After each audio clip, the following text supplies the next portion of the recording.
I'm Cliff Ribner, and I want to talk to you today about all the stuff that I told you I would talk to you about in my first video about the Guarantee Clause. The Guarantee Clause was viewed by James Madison, the principal author of the Constitution, and I'll tell you more about that in a few minutes, as central to the whole thing. He had experience during the Articles of Confederation watching the legislature operate in Virginia, where he was a member of it, and he was convinced that the states would become corrupt, that individual legislators, office holders would use their positions to obtain power at the expense of the people. The single most important thing in the minds of all of our founders was finding some way to preserve individual liberty from tyranny. And they recognized that there are all sorts of tyrannies. There's the tyranny of the minority. When you have a minority ruling, that's the worst tyranny. And they didn't want to have anything like that, anything like an oligarchy. That's what a tyranny of a minority is, when some small group seizes power over everyone else and no one else has any control of them. So they wanted the majority, they wanted rule by majority, but they also wanted to prevent a tyranny of a majority, where the majority punishes the minority in various ways. So they built in all sorts of things in the Constitution to make it very, very difficult for the majority to harm the minority. We have the Bill of Rights. They can't stop people from talking or from exercising their religion. Those are the kinds of tyrannies they wanted to prevent. And we have the Bill of Rights to prevent that. The taking of property without due process, that's in there. But they also wanted to prevent other kinds of tyrannies. The one that they identified specifically was when a faction forms, which a faction is just another word for a minority that's able to seize power at the expense of everyone else. And they wanted to prevent that. And James Madison really studied this, or in fact, they all did. They studied writers like Montesquieu and John Locke and Aristotle and Plato. Aristotle wrote about the different types of governments. There was the monarchy, which is ruled by one, an oligarchy, which is ruled by some, and democracy, which is ruled by everybody. And they didn't want any of those. They knew that every one of those could become corrupt. And they wanted to maximize the likelihood that they could have a system where corruption would be minimized. And the Guarantee Clause, what they wanted the federal government to do were the things that are specified in its Article 1, Section 8. There's a whole bunch of, there are specific things they wanted the federal government to have the power to do, and they didn't want it to have any other powers. And one of the powers was to supervise the states, to make sure that the states didn't tyrannize. For example, the Commerce Clause. The Commerce Clause is in there so that the federal government could prevent states from harming businesses from other states. That's the reason it's in there. The Federalist 42 spells it out. That clause has been used as the pretext for socialists in America to create an entire administrative state, all of which is unconstitutional. It's exactly the kind of tyranny that they wanted to forbid, having these agencies that dictate without each one of them having all three powers of government: executive, judicial, and legislative. They write regulations. Regulations are unconstitutional. And they created a fake statute. It's called the Administrative Procedure Act, that supposedly provides procedures to make these regulations that are drafted by these unelected bureaucrats become laws. And once they become laws, they can't be repealed unless the legislature repeals them. And they've also set up, past Congresses have violated the Constitution by creating all sorts of impediments to the current Congress and president doing what the people really want them to do right now. And there's loads of these things. The worst one is the filibuster in the Senate, which acts as a barrier to repealing any prior legislation or any legislation. It's a under the Constitution. We were supposed to have a republic, and what they meant by a republic was a situation where all votes by anyone who votes are always by majority rule, because they recognize that if you have a minority rule, it's a tyranny. Or if you require a supermajority, that means that the minority can prevent the majority from ruling, and prevents the majority from getting its will. And there are certain circumstances in the Constitution where they have it set up to require a supermajority, but they're very special circumstances. For example, if a president vetoes a bill, it takes a supermajority of both houses of Congress to override the veto. But that's because the president is vetoing a bill, and they wanted to have some mechanism where if there was overwhelming support for it, the president's veto could be beaten.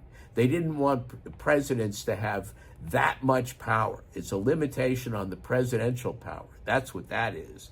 It's not an enhancement of the power of the minority. And that's the type of situation where they were willing to permit votes by supermajority, where there was some special circumstance. But otherwise, all votes were to be by majority rule. For example, when people are elected, the electors vote by majority. When we vote for Congress, it's for each congressional seat within the district, it's by majority.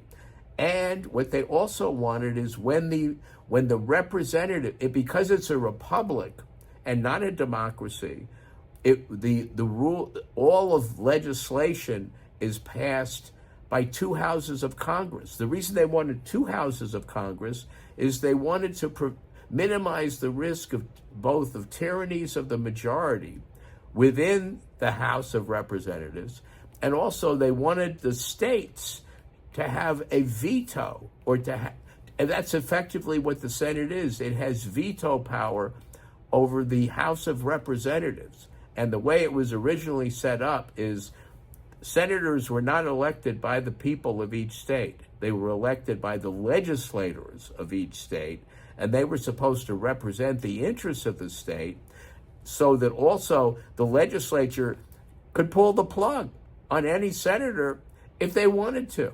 So that if the senator was not representing the interests of the state during his 6-year term, he was gone.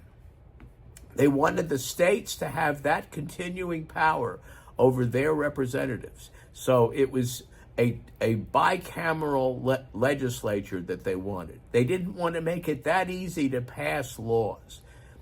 But they also they didn't want past legislatures to be able to control what the present legislators do.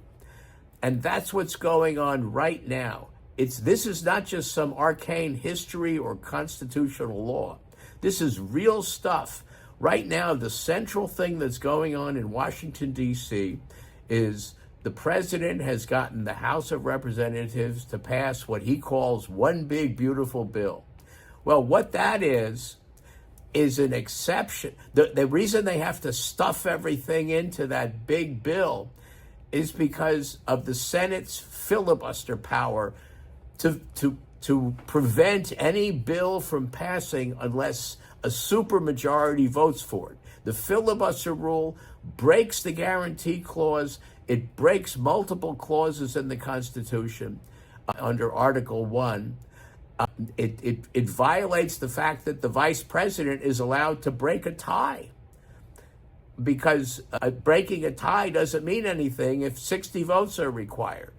It violates the fact that the Constitution requires that a quorum for the legislators to conduct business is a simple majority. so that it violates all sorts of clauses. But the Senate has enacted it, and the effect of that has ripples throughout the entire governmental structure, where they've created this exception to the to the guarantee to the filibuster rule called the budget reconciliation process. And the reason the president wants to stuff all this stuff into there is because that's the only way they can have legislation pass with a simple majority in both houses, which is the way it's supposed to pass always. And all of this also violates the dead hand rule. The dead hand rule is part of the unwritten Constitution. It was part, and what it is it's the rule that past legislatures are not allowed to govern the present legislature. Because what happens if past legislatures do is you have people who are no longer in office. The term of each office holder is specified in the Constitution. If past legislatures can dictate what rules governing how the present legislature can pass legislation, then they are ruling over the present legislature, and that's the opposite of what's supposed to happen. And that's what the